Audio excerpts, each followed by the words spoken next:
అయితే క్రైస్తవుల పైన ఈ మిడిమిడి జ్ఞానం ఉన్నటువంటి హిందూ మతోన్మాదులు లేకపోతే మిగిలిన ఎవరైనా సరే వేసే ఒక అభాండం ఏంటంటే వీళ్ళ దేవుడు దిగుమతి చేసుకున్న దేవుడు. వీళ్ళ దేవుడు ఎక్కడి నుంచి? ఇశ్రాయేల్ నుంచి దిగుమతి చేసుకున్నారు. దేవుళ్లను దిగుమతి చేసుకోరు. దేవుడు దేవుడై ఉంటాడు. ఆయన ఎక్కడికి వెళ్ళినా ఆయన దేవుడే. దిగుమతి చేసుకునేది ఏంటి అంటే సంస్కృతి అన్నది. సాంస్కృతికంగా culture by definition is dynamic. అంటే సంస్కృతి అన్నది మారుతూ ఉంటుంది, మార్పులు చేర్పులకు గురవుతూ ఉంటుంది. ఈరోజు ఇక్కడ కూర్చున్నటువంటి ఎంతమంది క్రైస్తవులు మరి సాధారణ భారతీయుల్లాగా ఉన్నారు, సాధారణ భారతీయులుగా లేరు అని చూస్తే మనం ఏ కల్చర్ ఎక్కడి నుంచి తెచ్చుకోలేదు. మనం ఇక్కడ పుట్టాము, ఇక్కడ పెరిగాము, ఇదే సంస్కృతిలో మనం ఉన్నాం. అరబ్బులు విస్తరించిన చోట, అంటే ఇస్లాం విస్తరించిన ప్రతి చోట అరబ్బుల సంస్కృతిని దిగుమతి చేశారు, అరబ్బుల సంస్కృతిని రుద్దారు. క్రైస్తవం వెళ్ళిన ఏ చోట కూడా క్రైస్తవ సంస్కృతి అన్నది రుద్దలేదు. ఎందుకంటే క్రైస్తవ సంస్కృతి కనిపించేది కాదు, మనసులో ఉండేది. హల్లెలూయా.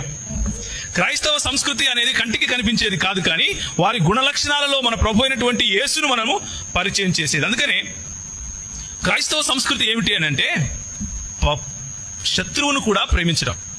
ఇది దిగుమతి చేసుకుంటే తప్ప.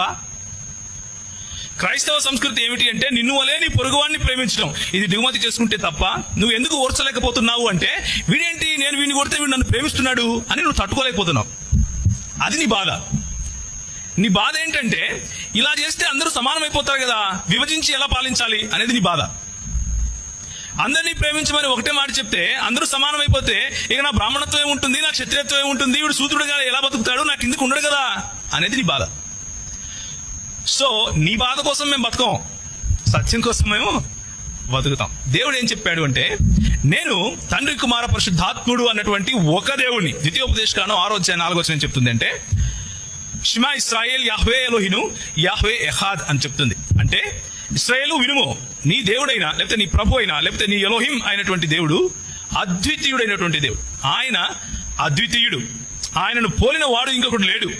ఆయన ఒంటరి వాడు కాదు, ఆయనను పోలిన వాడు ఇంకొకడు లేడు. ఆ దేవుడు తన్ను తాను ఎలా ప్రత్యక్షపరుచుకున్నాడు మన బైబిల్ గ్రంథంలో అని చూస్తే, మనం రాసుకున్నటువంటి బైబిల్ గ్రంథం కాదు, మనం ఇంపోర్ట్ చేసుకున్నది, దిగుమతి చేసుకున్నది కాదు. ఇది దేవుడు తన ప్రజలను ఆయా ప్రాంతాలలో ఆయా భాషలు మాట్లాడే సమయంలో ఆయా భాషలను వాడుకుంటూ వారి సంస్కృతిలో తన ప్రమేయాన్ని చూపిస్తూ ప్రజలను ఎన్నుకొని వారి భాషను ఎన్నుకొని వారి సెన్సెస్ ను ఎన్నుకొని వారి ద్వారా రాయించినటువంటి లేదా పరిశుద్ధాత్మని ప్రేరేపణ ద్వారా రాయించినటువంటి బైబిల్ గ్రంథం చెప్పే ఒకానొక ఏకైక సత్యం ఏమిటంటే దేవుడు అద్వితీయుడై ఉన్నాడు. ఆయన అద్వితీయుడు, ఆయనను పోలిన వారు లేరు.